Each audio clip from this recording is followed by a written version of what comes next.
നമസ്കാരം, വെട്ടം ന്യൂസ് ക്യാപ്സൂളിലേക്ക് സ്വാഗതം. പവൻ ഗോൾ തിരൂർ. ഏവർക്കും മിത്ര ഡയമണ്ട്സിന്റെ ക്രിസ്മസ് ന്യൂ ഇയർ ആശംസകൾ. എടക്കുളം ഈസ്റ്റ് വാർഡിൽ നിന്ന് 2 വോട്ടിന് വിജയിച്ച CPM സ്വതന്ത്രൻ ജവാദിനെ അയോഗ്യനാക്കാനൊരുങ്ങി തിരുനാവായ പഞ്ചായത്ത്.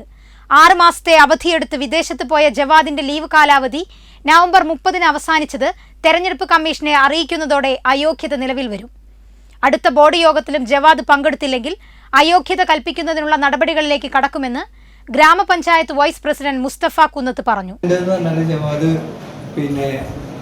ലീവ് കൊടുത്തിട്ട് 6 മാസം കഴിഞ്ഞ 1-ാം തീയതി അവൻ്റെ സമയം അവസാനിച്ചു. അത് കഴിഞ്ഞതിന് ശേഷം ബോർഡ് മീറ്റിങ്ങിൽ പങ്കെടുക്കുക.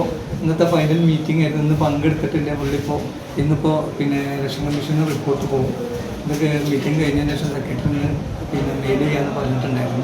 തെരഞ്ഞെടുപ്പിൽ കോൺഗ്രസിലെ CP ഹമീദിനെ 2 വോട്ടിനാണ് ജവാദ് പരാജയപ്പെടുത്തിയത്. നേരത്തെ UDFന്റെ കയ്യിലായിരുന്ന വാർഡ് ജവാദിനെ സ്വതന്ത്രനായി കളത്തിലിറക്കി CPM പിടിച്ചെടുക്കുകയായിരുന്നു. തെരഞ്ഞെടുപ്പിൽ കോൺഗ്രസ് റിബലും മത്സര രംഗത്തുണ്ടായിരുന്നു. ഇത് മുതലെടുത്താണ് CPM വാർഡ് പിടിച്ചെടുത്തത്. ജവാദ് തിരിച്ചെത്തിയില്ലെന്ന് ഉറപ്പായതോടെ വാർഡിൽ ഉപതെരഞ്ഞെടുപ്പിന് കളമൊരുങ്ങുകയാണ്. 2 മുന്നണികളെയും വിജയിപ്പിച്ച ചരിത്രമുള്ളതാണ് വാർഡ്. അതിനാൽ തെരഞ്ഞെടുപ്പ് വീറും വാശിയുമേറിയതാകും. വെട്ടം news, Thirunavaya.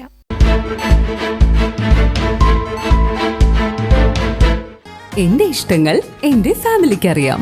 Family wedding centre, Kunnamangalam, Vadakara, Manjeri, Meppadi, Tirur, Perinthalmanna and UAE.